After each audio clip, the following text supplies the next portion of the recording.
pinalaya sa sariling tahanan habang nag-aagaw buhay ang kaisa-isang anak, habang nagpapakasarap sa alak at una ng asawa at ang matalik na kaibigan. Pirma mo ito, Amarilis. Wala ka ng karapatan. Hagis ni Doña Carmelita sa putikan. Ngunit ang luhang pumatak sa semento ay naging apoy. Kukunin ko ang lahat ng inagaw nyo, bulong niya. Mababawi pa ba niya ang dangal kung sariling pamilya ang nagbaon sa kanya? Pirmahan mo na ito, Amarilis. Huwag ka ng maraming tanong dahil para ito sa kaligtasan ng anak mo. Ang boses ni Calixto ay malamig pa sa hanging pumapasok sa siwang ng bintana ng ospital. Wala ni kasing itit ng pag-aalala ang makikita sa kanyang mga mata, kundi pagmamadali at tila pandidiring makita ang sariling asawa na punong-puno ng dumi ang suot na apron. Sa mga sandaling iyon, ang nanginginig na mga kamay ni Amarilis ay abala sa pagpunas ng pawis sa noon ng 7 taong gulang na si Tala. Ang bata ay tila isang lantang bulaklak sa puting kama ng ospital, habang ang tunog ng bawat hininga nito ay nagpapahiwatig ng hirap sa gitna ng mataas na lagnat. Sa kabilang kamay ni Amarilis, mahigpit niyang hinahawakan ng isang basong tubig na balak niyang ipainom sa anak. Isang simpleng pagkilos ng pag-aaruga na binalewala lamang ng kanyang asawa. Calixto, hindi ko maintindihan. Bakit kailangang ilipat ang karapatan ng mga recipe ko kay Soraya? Iyan ang tanging pundasyon natin para sa kinabukasan ni Tala.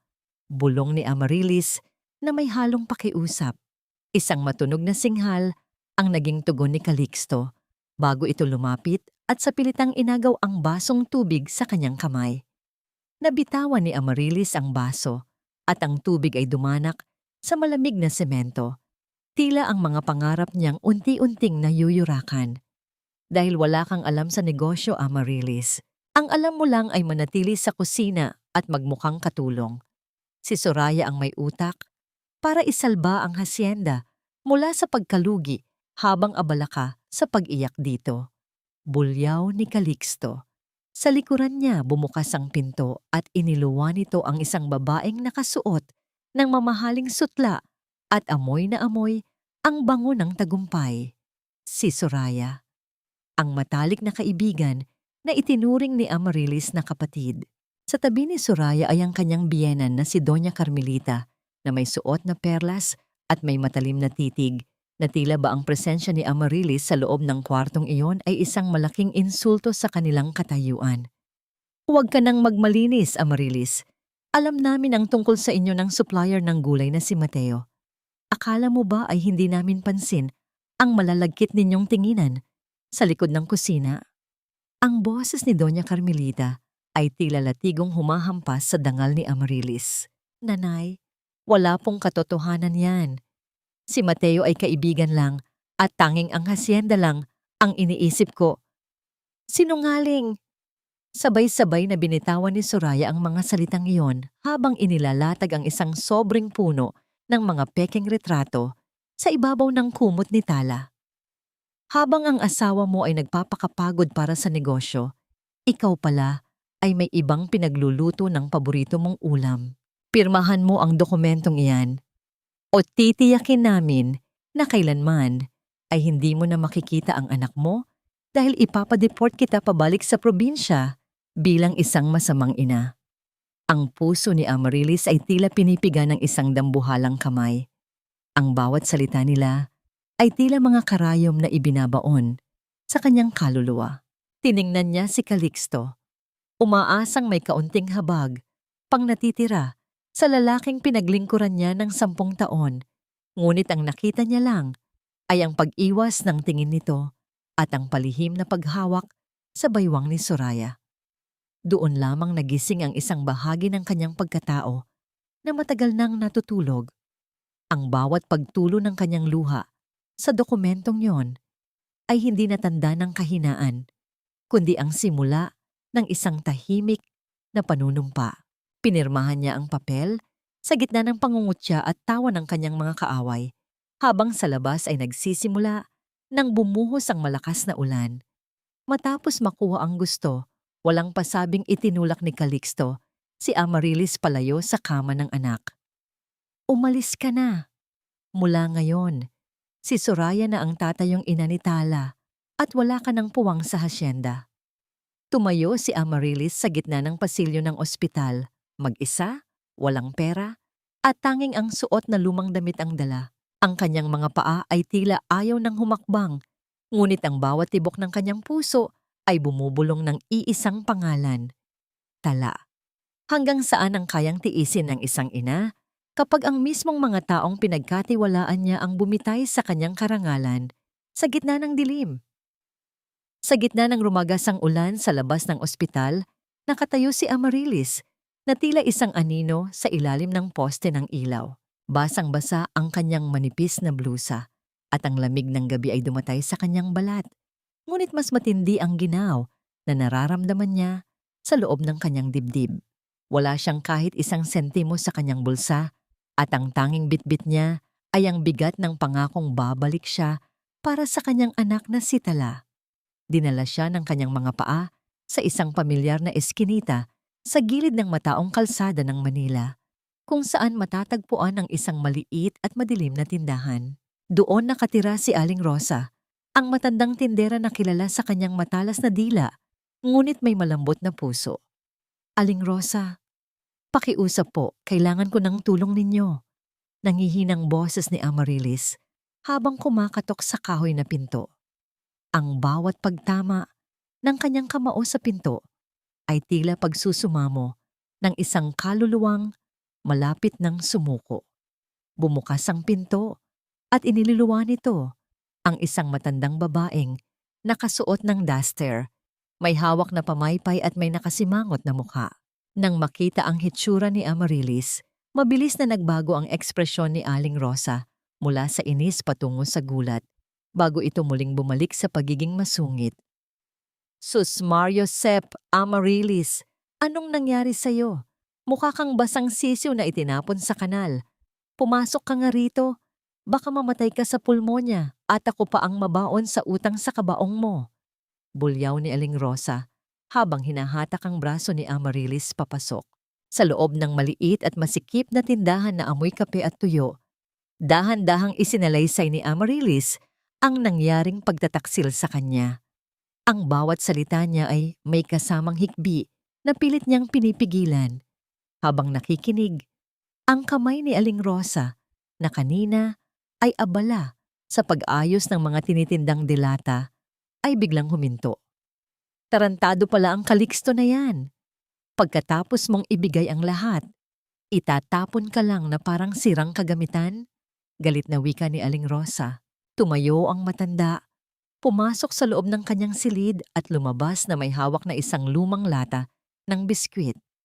Sa loob nito ay ang mga nakatuping pera na punong-puno ng mantsa ng langis at pawis, ang kanyang mga naipon sa loob ng maraming taon. Heto, kunin mo ito. Hindi ito sapat para pambili ng mansyon, pero sapat na ito para makabili ka ng bigas at pambayad sa natitirang utang sa ospital. Sabi ni Aling Rosa habang idinidiin ang mga pera sa palad ni Amarilis. Aling Rosa, hindi ko po ito matatanggap. Alam ko kung gaano ninyo ito pinagpaguran. Pagtanggi ni Amarilis habang ang kanyang mga luha ay muling pumatak. Ngunit sa pagkakataong ito ay dahil sa pasasalamat. Huwag kang maarte, babae.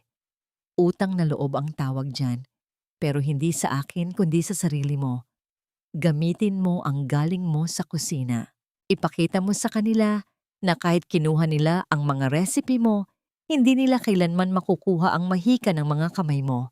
Sagot ni Aling Rosa habang ang kanyang boses ay bahagyang pumiyok sa awa. Kinaumagahan, sa gitna ng ingay at usok ng Manila, isang maliit na usok ang pumailalim mula sa isang lumang kalan sa harap ng barong-barong ni Aling Rosa. Si Amarilis, suot ang isang hiram na apron, ay nagsimulang magsangag ng kanin at magluto ng simpleng adobo gamit ang mga murang sangkap na itinuro sa kanya ng mga kapitbahay. Ang bawat pag-ikot ng sandok sa kawali ay tila isang ritual ng paghilom. Ang halimuyak ng bawang at tuyo ay unti-unting humalo sa hangin, na tila ba ang mismong paligid ay nagbibigay daan sa pagbabalik ng isang reyna ng kusina. Ang mga driver ng daipni at mga kargador ay nagsimulang mag-abang, naakit ng amoy, na tila may dalang alaala ng pagmamahal ng isang ina. Sa sandaling iyon, habang iniaabot ni Amarilis ang unang balot ng pagkain sa isang gutom na bata, naramdaman niya ang isang kakaibang lakas. Hindi na siya ang biktima na umiiyak sa sahig ng ospital. Siya'y si Amarilis at ito ang kanyang unang hakbang sa pagbangon. Ngunit sa gitna ng kanyang pagsisikap, hindi niya alam na may isang pares ng mga mata ang tahimik na nakamasid sa kanya mula sa isang itim na sasakyan sa kanto. Isang lalaking may malalim na tingin ang humahawak sa manibela. Tila tinitimbang ang bawat galaw ng babaeng muling bumubuo ng kanyang mundo mula sa mga piraso ng pagkabasag. Sino ang lalaking ito at anong papel ang gagampanan niya sa buhay ni Amarilis na puno na ng mga sugat? Hindi pwedeng magtinda rito. Sagabal kayo sa daan. Ang bulyaw ng isang lalaking naka-uniforme ay tila kulog na bumasag sa katahimikan ng umaga ni Amarilis. Kasunod nito ang marahas na pagtulak sa kanyang maliit na lamesa, dahilan upang halos tumapon ang mainit na kaldero ng sinigang na kakarating pa lamang sa kumukulong punto. "Pakiusap po, sir. May permit po ako mula sa barangay at wala naman po akong hinaharangan." Pakiusap ni Amarilis habang mabilis na hinahawakan ang paa ng lamesa upang hindi ito tuluyang tumumba. Ang kanyang mga palad ay namumula na dahil sa init. Ngunit mas inaalala niya ang bawat butil ng bigas na pinuhunan niya mula sa huling sentimo ni Aling Rosa. "Wala kaming pakialam sa permit mo," ang sabi sa itaas. "Kailangang malinis ang kalyang ito sa mga vendor na katulad mo." Muling nagtangkang humakbang ang lalaki upang higit na itulak ang kanyang gamit, habang ang mga driver ng daipnin na balak sanang kumain ay napahinto sa takot na madamay. Ngunit bago pa man dumapo ang kamay ng lalaki sa kariton ni Amarilis, isang matitipunong kamay ang humawak sa braso nito.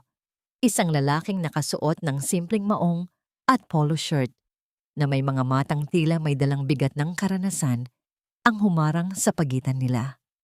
"Bitawan mo ang kariton niya. Heto ang papel mula sa opisina ng alkalde na nagpapatunay na ang pwestong ito ay bahagi ng kooperatiba ng mga lokal na magsasaka para sa kanilang farm-to-table program." Kalmadong wika ng lalaki. Ang kanyang boses ay hindi malakas, ngunit may awtoridad na hindi matatanggihan. Natigilan ang opisyal habang binabasa ang dokumentong iniabot ng lalaki. Pagkaraan ng ilang sandali, padabog na umalis ang mga ito habang nagbubulong-bulong ng sama ng loob. Naiwang nanginginig si Amarilis. Inayos niya ang kanyang nagulong apron bago tumingin sa lalaking nagligtas sa kanya. "Salamat po. Pero sino po kayo? Bakit niyo po ako tinutulungan?" Ang lalaki ay bahagyang ngumiti, isang nangiting hindi umaabot sa kanyang mga mata na tila laging may hinahanap. "Ako si Mateo. Huwag mo nang isipin ang tulong ko. Isipin mo na lang na ayaw kong masayang ang amoy ng luto mo. Bihira ang nakapagluluto ng sinigang na amoy pa lang ay tila nagpapagaling na ng pagod."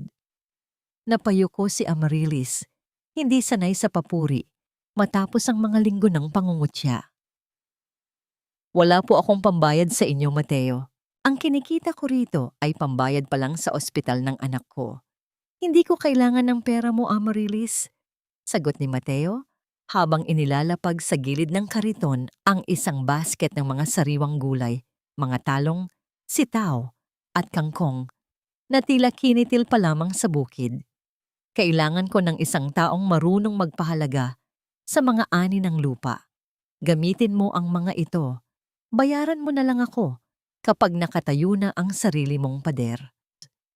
Bago pa man makasagot si Amarilis, mabilis na tumalikod si Mateo at naglakad palayo, nawala sa gitna ng makapal na tao sa palengke. Naiwang nakatingin si Amarilis sa mga gulay na tila mga hiyas sa gitna ng kanyang kahirapan. Ang bawat dahon ng kangkong ay tila isang liham ng pag-asa na hindi siya nag-iisa. Samantala, sa kabilang dako ng lungsod, sa loob ng malamig at marangyang opisina ng hasyenda, nakaupo si Soraya habang pilit na tinitikman ang nilutong adobo ng kanilang bagong head chef. Agad niyang idinura ang pagkain sa isang mamahaling tissue. Walang kwenta. Bakit hindi mo makuha ang tamang balanse ng asim at alat? Ang recipe na ito ay sa akin na. Pero bakit hindi ko malasahan ang dating sarap? Sigaw ni Soraya habang ang kanyang mga mata ay nanlilisik sa galit. Sa tabi niya, si Calixto ay tahimik na nakatingin sa labas ng bintana. Hawak ang isang baso ng alak. Naalala niya ang mga gabing pagod siya mula sa trabaho at sasalubungin siya ni Amaryllis ng isang mainit na sabaw na tila nagtatanggal ng lahat ng kanyang stress. Isang malalim na buntong hininga ang kumawala sa kanyang dibdib. Isang pakiramdam na pilit niyang itinatago sa likod ng kanyang kayabangan. Hindi nila alam na ang kaluluwa na hinahanap nila ay kasalukuyang nagluluto sa ilalim ng init ng araw. Sa tabi ng kalsada, kasama ang mga taong nakakaalam ng tunay na halaga ng bawat patak ng pawis. Sa loob ng isang itim na sasakyan na nakaparada sa di kalayuan, isang pares ng mga mata ang nanlilisik habang nakatingin sa direksyon ng karinderya sa gilid ng kalsada. Si Soraya iyon, mahigpit ang hawak sa kanyang mamahaling bag habang pinapanood ang mahabang pila ng mga tao sa harap ng pwesto ni Amaryllis. Nakikita niya ang kanyang dating kaibigan na kahit pawis na pawis ay may ngiti sa mga labi habang nakikipagtawanan sa mga kargador at driver. Hindi ito maaari. Bulong ni Soraya, ang kanyang boses ay puno ng pait. Dapat ay nasa kangkungan na ang babaeng iyan. Dapat ay namamalimos na siya sa lansangan. Ang tagumpay ni Amaryllis sa vlogger-vloggeran na kumalat sa internet ay naging malaking dagok sa hasyenda. Ang mga dating suki ng kanilang restaurant ay nagsimulang maghanap ng tunay na lasa na tila ba unti-unting naglalaho sa bawat platong inihahain ni Soraya. Kahit anong gawin niyang pagtitipid sa sangkap para lumaki ang kita, ang resulta ay isang pagkain na walang buhay at walang pagmamahal. Sa loob ng mansyon, si Calixto ay tila isang anino na lamang ng kanyang dating sarili. Nakaupo siya sa harap ng hapagkainan na puno ng masasarap na putahe, ngunit ni isa ay walang pumapasok sa kanyang panlasa. Ang bawat subo niya ay nagpapaalaala sa kanya ng mga simpleng gabi kasama si Amaryllis. Ang mga oras na hindi kailangan ng mamahaling gamit, sapat na ang malasakit ng asawa. Bumukas ang pinto at pumasok si Doña Carmelita, na tila ba ang bawat hakbang ay nagdadala ng masamang balita.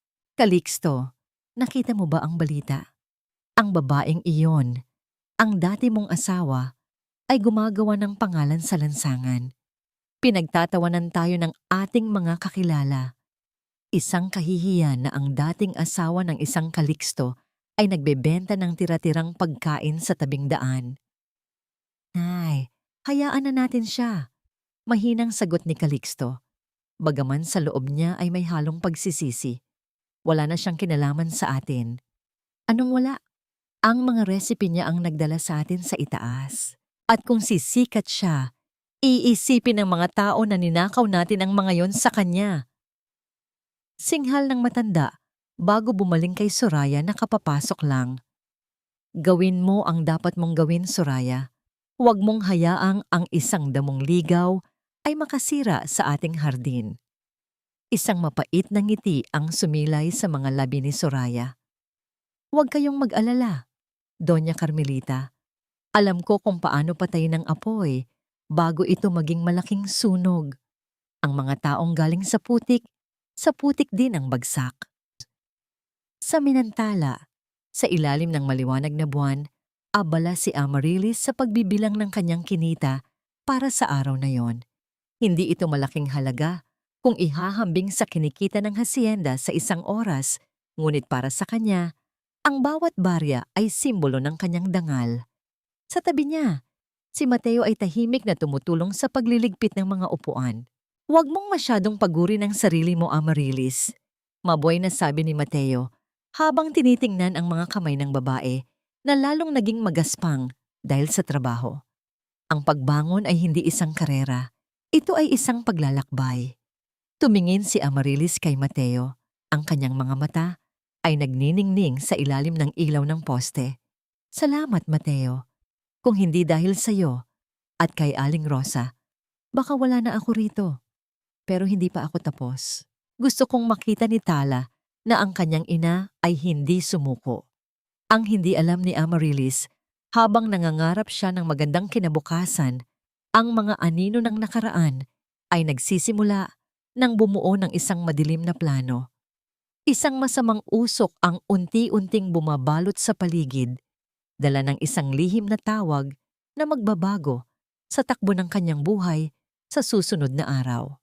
Sa ilalim ng malilim na puno ng nara sa tapat ng paaralan ni Tala, nakatayo si Amaryllis habang bitbit ang isang maliit na lalagyan ng baon. Gusto niyang isurpresa ang anak ng paborito nitong kakanin. Ngunit bago pa man siya makahakbang sa pintuan ng paaralan, isang makintab at mamahaling sasakyan ang huminto sa kanyang tapat. Bumukas ang bintana at lumitaw ang mukha ni Soraya. Na tila ba ang bawat hibla ng buhok ay nakaplansa sa perpeksyon. Amaryllis, hanggang ngayon ba ay hindi mo pa rin matanggap na ang anak mo ay nararapat sa mas marangyang buhay kaysa sa maibibigay ng iyong malansang karinderya? Soraya, huwag mong gamitin ang anak ko sa mga laro mo. Umalis ka na. Matigas na sagot ni Amaryllis habang mas hinihigpitan ang hawak sa baon ni Tala. Isang mapang-uyam na tawa ang naging tugon ni Soraya. Huli na ang lahat. Kakausap ko lang kay Tala. Binigyan ko siya ng bagong tablet at mga imported na laruan. Alam mo ba kung ano ang sabi niya? Sabi niya, ayaw na niya sa amoy ng usok at bawang sa bahay niyo. Gusto na niyang bumalik sa hasyenda kung saan siya ay tila isang prinsesa. Ang puso ni Amaryllis ay tila hinati ng isang matalim na kutsilyo. Hindi niya alintana ang panlalait sa kanya, pero ang malamang ang anak niya ay ginagamit upang saktan siya ay hindi niya matanggap. Nagsisinungaling ka. Mahal ako ng anak ko. Mahal ka niya dahil wala siyang pagpipilian. Pero ngayong nakita na niya ang pagkakaiba, tingnan natin kung hanggang kailan ka niya titiisin. Bulyaw ni Soraya. Bago mabilis na pinaharurot ang sasakyan, iniwan si Amaryllis na nababalot ng alikabok at sakit. Nang lumabas si Tala mula sa silid-aralan, hindi ang masayang mukha ng bata ang sumalubong sa kanya. Hawak ng bata ang isang mamahaling bookball na kulay ginto at ang mga mata nito ay puno ng kalituhan at luha. Sabi po ni Tita Soraya, kaya daw po tayo naghirap ay dahil pinili niyo ang ibang lalaki kaysa kay tatay. Totoo po ba? Ang bawat salitang lumabas sa bibig ng bata ay tila mga patak ng asidong sumusunog sa kaluluwa ni Amaryllis. Hindi totoo yan, Tala. Maniwala ka sa akin. Sinubukan niyang yakapin ang anak, ngunit bahagyang lumayo ang bata. Tila ba ang init ng pagmamahal ng ina ay natabunan na ng mga material na pangako at kasinungalingan. Sa kabilang dako, sa gitna ng gabi sa kalsada, si Mateo ay tahimik na nag-aayos ng sirang gulong ng kanyang luma ngunit malinis na truck. Nakita niya si Amaryllis na naglalakad pa uwi. Ang mga balikat ay bagsak at ang mga mata ay namumula sa kakaiyak. Hindi na kailangan ng maraming salita. Alam ni Mateo na may masamang nangyari. Lumapit siya at inabutan ng isang panyo ang babae. Amaryllis, ang laso ng ahas ay hindi nakamamatay kung hindi mo hahayaang dumaloy sa iyong puso. Ang mga bata ay madaling mabulag ng ningning, pero ang liwanag ng tunay na pagmamahal ang laging nangingibabaw sa huli. Pero paano kung maniwala siya sa kanila, Mateo? Paano kung tuluyan na siyang makuha ng mga taong iyon? Tanong ni Amaryllis sa pagitan ng kanyang mga hikbi. Kung ganoon, kailangan mong maging mas matatag kaysa sa kanila. Ipakita mo kay Tala na ang iyong mga kamay na amoy bawang ay ang mga kamay na humahawak sa kanyang kinabukasan. Sagot ni Mateo.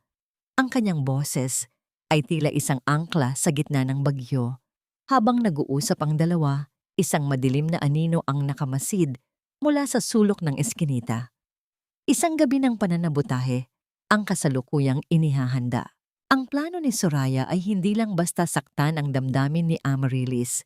Nais niyang sirain ang tanging bagay na nagbibigay dito ng dangal, ang kanyang munting negosyo. Isang bote ng hindi kilalang likido ang dahan-dahang ibinubuhos sa mga sangkap na ititinda ni Amaryllis bukas. Ang bawat patak nito ay tila isang banta ng kamatayan sa lahat ng kanyang pinaghirapan. Ano ang mangyayari sa oras na isandok ni Amaryllis ang pagkaing magdadala sa kanya sa madilim na bilangguan? Nandito ang mga pulis. Huwag kayong kakain. Laso ng pagkaing ibinebenta ng babaeng ito. Ang sigaw na yon ay tila isang malakas na sampal na gumising sa abalang umaga ni Amaryllis. Sa isang kurap, ang mahabang pila ng mga driver at manggagawa ay napalitan ng kaguluhan. Dalawang lalaki ang kasalukuyang nakahawak sa kanilang mga tiyan habang namimilipit sa sahig, at ang kanilang mga mukha ay namumutla sa matinding sakit. Hindi maaari. Malinis ang pagkain ko. Araw-araw ko itong niluluto ng maayos. Nanlalaki ang mga mata ni Amaryllis habang nanginginig ang kanyang mga kamay na may hawak pang sandok. Sinubukan niyang lumapit sa mga biktima, ngunit agad siyang hinarang ng isang opisyal ng pulisya. Sumama ka sa amin sa istasyon, Amaryllis. May nag-ulat sa amin na gumagamit ka ng mga sirang sangkap at nakakalason na chemical para lamang makatipid. Mabuhay na wika ng pulis. Sa di kalayuan, nakatayo ang isang mamahaling sasakyan. Sa likod ng madilim na salamin nito, nakamasid si Soraya na may suot ng ngiting tagumpay. Ang plano ay nagtagumpay. Ang karangalang dahan-dahang binuo ni Amaryllis ay gumuho sa loob lamang kwa ilang minuto sa harap kwa maraming tao. Nay! Nay! Ang boses ni Tala ay puno kwa takot habang nakayakap ito sa binti ni Aling Rosa.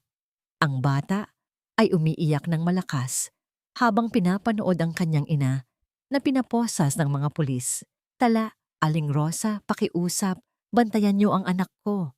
Sigaw ni Amaryllis habang pilit siyang isinasakay sa loob ng mobile ng pulis. Ang bawat hakbang niya ay tila may kasamang mabigat na tanikala, kuwa kahihiyan. Ang mga taong dati ay pumupuri sa kanyang luto, ay ngayon ay nagahagis ko mga masasakit na salita at basura sa kanyang direksyon.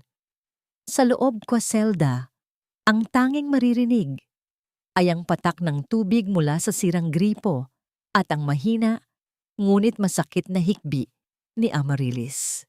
Nakaupo siya sa malamig na semento, nakayakap sa kanyang sariling mga tuhod. Ang amoy kwa kalawang at dumi ay tila sumasakal sa kanya. Diyos ko, bakit niyo hinayaang mangyari ito? Wala akong ginagawang masama. Bulong niya sa dilim. Ngunit sa gitna kwa kanyang kawalan ko pag-asa, bumukas ang bakal na pinto ng presinto. Pumasok si Mateo. Ang kanyang muka ay seryoso at may dalang mga dokumento. Lumapit siya sa rehas at tiningnan ang namumulang mga mata ni Amaryllis. Huwag kang susuko, Amaryllis. Alam kong hindi mo magagawa ang ibinibintang nila sa'yo, sabi ni Mateo. Ang kanyang boses ay tila isang mainit na kumot sa gitna kwa malamig na gabi. Mateo, paano si Tala? Paano ang pangalan ko?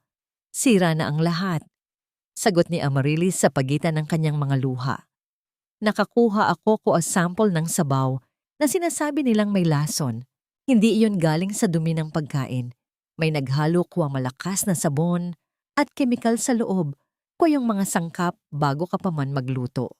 Paliwanag ni Mateo habang mahigpit na humahawak sa rehas. Hahanapin ko ang taong gumawa nito. Sa ngayon, kailangan mong magpakatatag. Hindi kita pababayaan.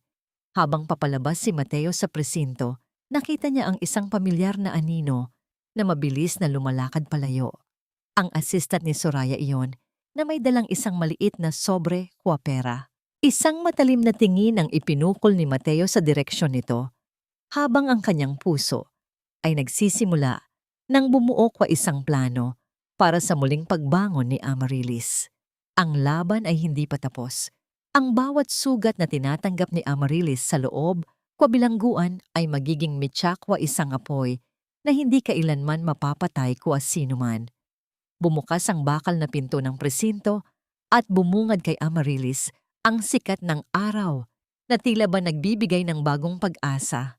Sa tulong ni Mateo, pansamantala siyang nakalaya habang iniimbestigahan ang tunay na nangyari sa insidente ng pagkalason. Ngunit sa likod ng kanyang paglaya, alam ni Amaryllis na ang kanyang pangalan ay nabahiran na ng mantsa sa paningin ng mga tao. Huwag kang titingin sa ibaba, Amaryllis. Ang taong walang kasalanan ay laging dapat nakatingala. Mabuhay na, sabi ni Mateo habang inaalalayan siya patungo sa kanyang lumang kariton na ngayon ay puno na ng mga panlalait na nakasulat sa pader. Mateo, paano ako babalik? Natatakot na ang mga tao sa luto ko. Bulong ni Amaryllis habang hinahaplos ang magaspang na kahoy ng kanyang lamesa. Sa halip na sumagot, inabot ni Mateo ang isang lukot na poster. Ito ay tungkol sa taunang Fiesta de San Jose kung saan gaganapin ang pinakamalaking paligsahan sa pagluluto sa buong probinsya. Ito ang pagkakataon mo. Kung tatalunin mo ang hasyenda sa harap ng lahat ng tao at ng mga hurado, mapatutunayan mo na ang galing mo ay hindi galing sa pandaraya, kundi sa puso. Sa loob ng marangyang mansyon, naging maugong ang balita tungkol sa pagsali ni Amaryllis. Nagpapatawa ba ang babaeng iyon?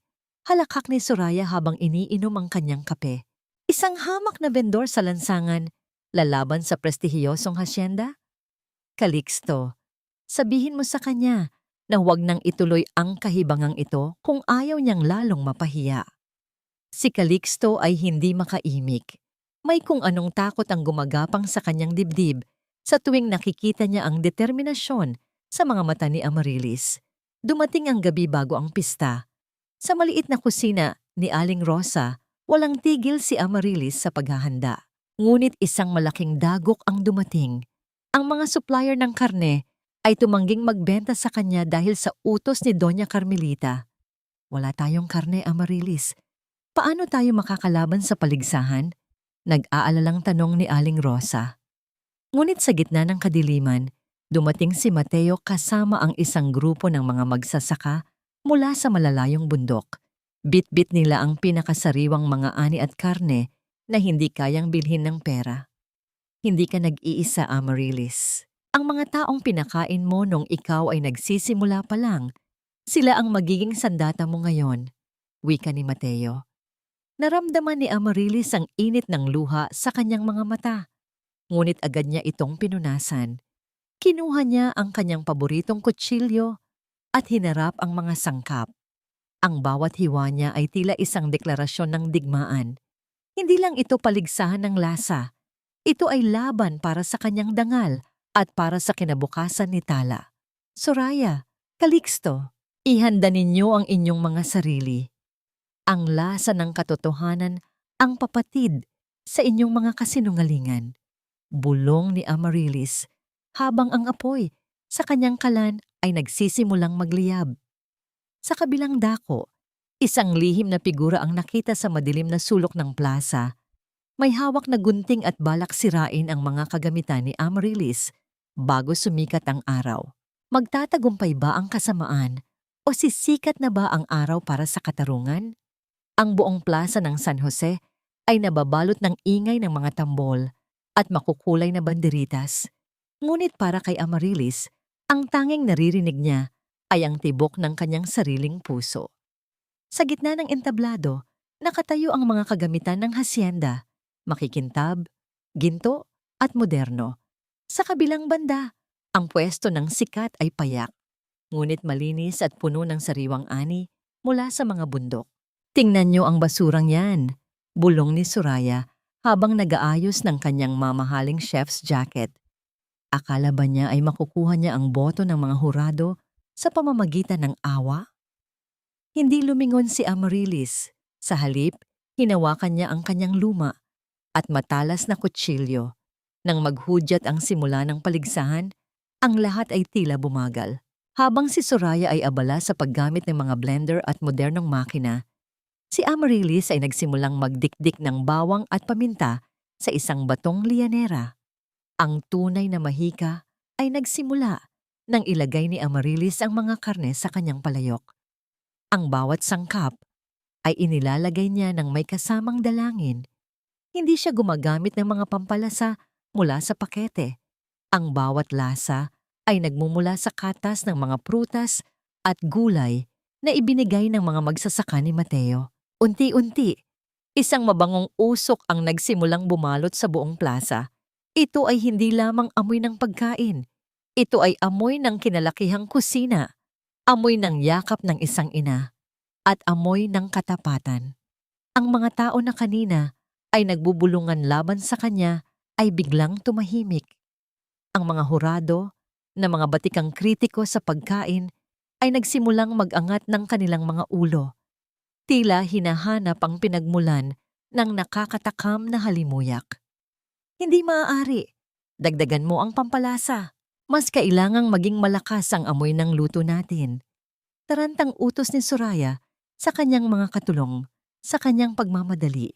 Ang kanyang mga galaw ay naging magaspang at puno ng tensyon. Nang dumating ang oras ng pagtikim, ang lahat ay pigil hininga. Unang tinikman ang luto ng hasyenda. Ang mga hurado ay tumango, ngunit walang bakas ng pagkagulat sa kanilang mga mukha. Maganda ang presentasyon, pero parang may kulang. Puna ng isang matandang hurado. Pagkatapos, lumapit sila sa pwesto ni Amaryllis. Inihain niya ang isang simpleng putahe ng adobong sagata na may kasamang lihim na sangkap ng kanyang pamilya. Sa unang subo pa lamang, ang pinaka-istriktong hurado ay napapikit. Ang kanyang kamay ay nanginginig habang dahan-dahang inilalatag ang kutsara. Ito ang lasa na matagal ko nang hindi nararamdaman. Wika ng matanda, habang ang isang butil ng luha ay namuo sa kanyang mata. Ito ay luto na may kaluluwa. Sa gitna ng paghanga ng lahat, biglang tumayo si Soraya at sumigaw. Pandaraya! Ninakaw niya ang recipe na yan sa hasyenda. Ako ang may-ari ng lasang iyan. Ngunit bago pa man makapagsalita ang sinuman, dahan-dahang kinuha ni Amaryllis ang kanyang lumang kwaderno mula sa ilalim ng lamesa. Ang recipe na ito ay isinulat ko 10 taon na, ang nakalilipas, bago mo pa man nalaman kung paano humawak ng sandok, Soraya. Ang bawat pahina nito ay may pirma ng aking lola at may petsa na hindi mo kailanman mababago. Tumingin si Amaryllis sa direksyon ni Calixto na nakatayo sa likuran ni Soraya. Calixto, alam mo sa loob mo kung sino ang tunay na nagpatakbo ng iyong negosyo. Ngayon, hayaan mong ang katotohanan ang maghusga. Ang buong plaza ay nabalot ng hiyawan ng suporta para kay Amaryllis. Ngunit sa gitna ng tagumpay, ang mga sirena ng pulis ay biglang narinig sa paligid. Hindi sila narito para kay Amaryllis, kundi para sa isang tao na hinding-hindi inakala ng lahat na magagawa ang isang karumal-dumal na krimen sa likod ng marangyang pangalan ng hasyenda. Sino ang susukutan ng posas sa gitna ng selebrasyon? Ang tunog ng mga sirena ng pulis ay tila mga hiyaw ng tadhana na pumutol sa ingay ng palakpakan. Hindi gumalaw si Amaryllis sa kanyang kinatatayuan. Nanatili siyang matatag, hawak ang kanyang lumang kwaderno, habang ang mga opisyal ay mabilis na pinalibutan ang pwesto ng hasyenda. Anong ibig sabihin nito? Bakit niyo kami ginagambala sa gitna ng selebrasyon? Ang boses ni Doña Carmelita ay nanginginig sa galit. Ang kanyang mga perlas ay tila sumasakal sa kanyang leeg sa tindi ng tensyon. Doña Carmelita, Calixto at Soraya, mayroon kaming warrant para sa inyong pag-aresto. Wika ng hepe ng pulisya. Nahaharap kayo sa mga kaso ng malaking panloloko, palsipikasyon ng mga dokumento, at tangkang pananabutahe na nagresulta sa panganib sa kalusugan ng publiko. Isang malakas na bulong-bulungan ang bumalot sa buong plaza. Si Soraya ay napasandal sa mesa. Ang kanyang mukha na kanina ay punong-puno ng kayabangan ay naging kasing puti ng papel. Wala kayong ebidensya. Mga haka-haka lang ang lahat ng yan. Sa sandaling iyon, humakbang pasulong si Mateo. Inilabas niya ang isang maliit na kagamitang elektroniko at ikinonekta ito sa malaking screen ng plaza na ginagamit para sa anunsyo ng pista. Biglang lumitaw ang isang malinaw na video. Ang assistant ni Soraya na palihim na naglalagay ng likidong sabon at chemical sa mga sangkap ni Amarilis sa gitna ng gabi. Kasunod nito ang isang recording ng boses ni Soraya na naguutos na gawin ang lahat para mabulok sa kulungan si Amarilis. Hindi lang iyan, dagdag ni Mateo, ang kanyang boses ay malamig at puno ng puot. Hawak na rin ng mga awtoridad ang mga dokumentong nagpapatunay na unti-unting ninanakaw ni Soraya ang pondo ng hacienda patungo sa kanyang sariling lihim na account, habang hinahayaan niyang malubog sa utang si Calixto. Napalingon si Calixto kay Soraya, ang kanyang mga mata ay puno ng pagkabigla at sakit. Soraya, ma'am, totoo ba ito? Niloloko mo rin ako? Tanga ka talaga, Calixto. Biglang sumabog ang galit ni Soraya. Wala na ang kanyang maskara ng pagiging mahinhin. Akala mo ba ay minahal kita? Ginamit lang kita para makuha ang hacienda at ang mga recipe ng asawa mo. Ngayong wala na ang lahat, isama mo na ang nanay mong mapagmataas sa impyerno. Isang malakas na sampal ang dumapo sa mukha ni Soraya mula kay Doña Carmelita, ngunit huli na ang lahat. Ang mga pulis ay mabilis na pinalibutan sila. Sa gitna ng kahihiyan, sa pilitang isinakay si Soraya sa sasakyan ng pulis habang ang mga tao sa plaza ay naghahagis ng mga tira-tirang pagkain at pangungutya sa kanya. Si Calixto ay napaluhod sa semento, tila isang batang nawawala. Tiningnan niya si Amarilis, umaasang makakakita ng kahit kaunting awa. Ngunit ang nakita niya lang ay ang isang babaeng malaya na sa kanyang mga tanikala. Ang mga mata ni Amarilis ay hindi nagpapakita ng galit, kundi isang malalim na kapayapaan na tila ba ang lahat ng dumi ng nakaraan ay hinugasan na ng katotohanan. Amarilis, patawarin mo ako. Bulong ni Calixto sa gitna ng kanyang paghagulgol. Hindi sumagot si Amarilis. Tinalikuran niya ang lalaking naging sanhi ng kanyang mga sugat at lumakad patungo kay Tala na kasalukuyang tumatakbo palapit sa kanya. Binuhat niya ang anak at mahigpit na niyakap habang sa likuran nila, ang imperyo ng hacienda ay dahan-dahang naglalaho sa dilim ng gabi. Ang bawat hakbang ni Amarilis palayo sa entablado ay tila isang bagong simula. Ang gabi ay tapos na at ang liwanag ng tunay na pagbangon ay nagsisimula ng sumilay sa abot tanaw. 2 taon ang mabilis na lumipas at ang amoy ng bawang at sariwang sangkap ay hindi na sa gilid ng kalsada matatagpuan. Sa gitna ng isang maunlad na distrito sa Maynila, nakatayo ang isang gusaling may nakapaskil na gintong mga titik. Sikat, tahanan ng tunay na lasang Pilipino. Sa loob, abala ang mga kababaihang dati ay mga biktima ng pang-aabuso at kahirapan na ngayon ay may mga ngiti at dangal habang naglilingkod sa mga dagsang suki.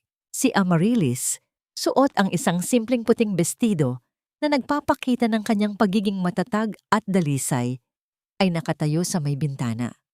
Ang kanyang mga kamay ay hindi na nanginginig sa takot. Sa halip, ang mga ito ay puno ng awtoridad at pagmamahal. Sa kanyang tabi, ang 12 taong gulang na si Tala ay masayang nag-aayos ng mga bulaklak sa bawat mesa. Nay, may tao pong naghahanap sa inyo sa labas. Kanina pa po siya nakatayo sa ilalim ng ulan. Mahinang sabi ni Tala. Ang kanyang boses ay puno ng pag-aalinlangan. Dahan-dahang lumabas si Amarilis, bitbit ang isang payong. Sa labas ng kanyang maningning na restaurant, sa gitna ng malamig na patak ng ulan, nakatayo ang isang lalaking halos hindi na makilala. Ang mamahaling barong ni Calixto ay napalitan ng maruming t-shirt. At ang kanyang mga mata, na dati ay puno ng kayabangan, ay ngayon ay tila mga tuyong balon ng pagsisisi. Amaryllis, hindi ko na alam kung saan ako pupunta. Wala na si nanay. Namatay siya sa sama ng loob sa loob ng bilangguan. Si Soraya ay tuluyan na akong tinalikuran pagkatapos niyang ubusin ang lahat ng meron ako. Hikbi ni Calixto habang dahan-dahang lumulubog ang kanyang mga tuhod sa basang semento. Patawarin mo ako. Pakiusap. Ibalik mo ako sa buhay mo para na rin kay Tala. Tumingin si Amaryllis sa lalaking minsan niyang minahal ng higit sa kanyang sarili. Wala siyang nararamdamang galit, kundi isang malalim na awa na tila ba nakatingin siya sa isang estranghero. Calixto, ang patawad ay matagal ko nang ibinigay. Ibinigay ko yon hindi dahil karapat-dapat ka, kundi dahil ayaw kong mabulok ang puso ko sa puot. Lumapit siya ng bahagya at iniabot ang isang maliit na sobre ng pera at isang supot ng mainit na pagkain. Tanggapin mo ito. Kumain ka at magsimulang muli. Pero huwag kang aasa na ang pinto ng buhay ko ay muling bubukas para sa'yo. Ang Amaryllis na sinira mo ay matagal nang pumanaw kasama ng ulan. Ang nakikita mo ngayon ay isang babaeng natutong bumuo ng sarili niyang mundo. Tinalikuran niya si Calixto nang walang pag-aalinlangan. Ang bawat hakbang niya pabalik sa loob ng sikat ay tila isang deklarasyon ng kanyang kalayaan. Sa pintuan, naghihintay si Mateo. Ang kanyang mga mata ay nagniningning sa paghanga at pagmamahal. Inabot ni Mateo ang kamay ni Amaryllis at mahigpit itong hinawakan. Handa ka na bang harapin ang bukas? Tanong ni Mateo. Ang kanyang boses ay tila isang pangako ng kapayapaan. Higit pa sa handa, Mateo. Dahil ngayon, alam ko na ang tunay na lasa ng tagumpay ay hindi nanggagaling sa yaman, kundi sa pagiging tapat sa sarili. Sagot ni Amaryllis habang sumasabay sa paglakad ni Mateo patungo sa kanilang hinaharap. Sa labas, ang ulan ay unti-unting tumitila at ang mga ulap ay nagbibigay daan sa isang makulay na bahaghari. Ang kwento ng pasakit ay natapos na at ang kabanata ng isang bagong umaga ay nagsisimula pa lamang magningning. Ang hapon sa hasyenda na ngayon ay pag-aari na ng isang kooperatiba ng mga magsasaka ay napakabunyi. Ngunit malayo sa ingay ng syudad, sa isang malawak na bukirin kung saan ang mga halamang sikat araw ay nakatingala sa langit, nakatayo ang isang payak ngunit magandang bahay na gawa sa kawayan at bato. Dito matatagpuan ang tunay na katahimikan na matagal nang hinanap ni Amaryllis. Sa loob ng bilangguan ng mga kababaihan, si Soraya ay nakaupo sa isang madilim na sulok. Ang kanyang mga kamay na dati ay puno ng mamahaling alahas, ay ngayon ay magaspang na sa paglalaba ng mga uniforme ng ibang bilanggo. Wala na ang kanyang ganda, wala na ang kanyang yaman. Ang tanging kasama niya ay ang boses ng kanyang sariling konsensya na paulit-ulit na nagpapaalala sa kanya ng bawat buhay na kanyang sinira. Ang kanyang kapalaran ay naging isang malamig na aral na ang kasamaang itinanim ay aanihin din sa huli ng may kasamang pait. Samantala, sa isang malayong probinsya, si Calixto ay nagtatrabaho bilang isang kargador sa palengke. Sa bawat pagpasa niya ng mabibigat na sako ng bigas, naaalala niya ang bigat ng sakripisyo ni Amaryllis na binaliwala niya noon. Wala na siyang luha na maipatak. Tanging ang pagtanggap na ang pagkakataong magkaroon ng isang tapat na pamilya ay kailanman ay hindi na babalik sa kanya. Sa balkonahe ng kanilang bahay, nakaupo si Amaryllis habang pinapanood si Tala na tinuturuan ni Mateo kung paano magtanim ng mga binhi ng halamang gamot. Ang tawa ng kanyang anak ay tila isang musikang nagpapahilom sa lahat ng peklat ng kanyang nakaraan. Lumapit si Mateo sa kanya at inabutan siya ng isang basong sariwang juice. Iniisip mo pa ba sila? Mahinang tanong ni Mateo habang tumatabi sa kanya. Ngumiti si Amaryllis, isang nangiting abot hanggang sa kanyang mga mata. Hindi na, Mateo. Ang pagpapatawad ay hindi para sa kanila. kundi para sa aking sarili. Pinakawalan ko na ang lahat ng bigat upang magkaroon ng puwang ang mga bagong pagpapala sa aking buhay. Ang sugat ay naging peklat na lamang na nagpapaalala sa akin kung gaano ako katatag. Inakbayan siya ni Mateo at sabay nilang pinanood ang unti-unting paglubog ng araw na nagbibigay ng kulay kahel sa buong paligid. Ang pagbangon ay hindi lamang tungkol sa pagkuha ng yaman o paghihiganti. Ito ay ang pagpili na maging mabuting tao sa kabila ng kalupitan ng mundo. Ito ay ang pagkilala na ang halaga ng isang babae ay hindi nasusukat sa lalaking nasa tabi niya, kundi sa ningning ng kanyang sariling kaluluwa. Sa bawat hapagkainan na pinagsasaluhan nila, ang bawat subo ng pagkain ay puno ng pasasalamat. Ang kwento ni Amaryllis ay hindi nagtapos sa sakit, kundi sa isang walang hanggang simula ng pag-ibig, pag-asa at kapayapaan. Ang araw ay tuluyan ng lumubog, ngunit sa puso ni Amaryllis, ang liwanag ay kailanman ay hindi na magdidilim.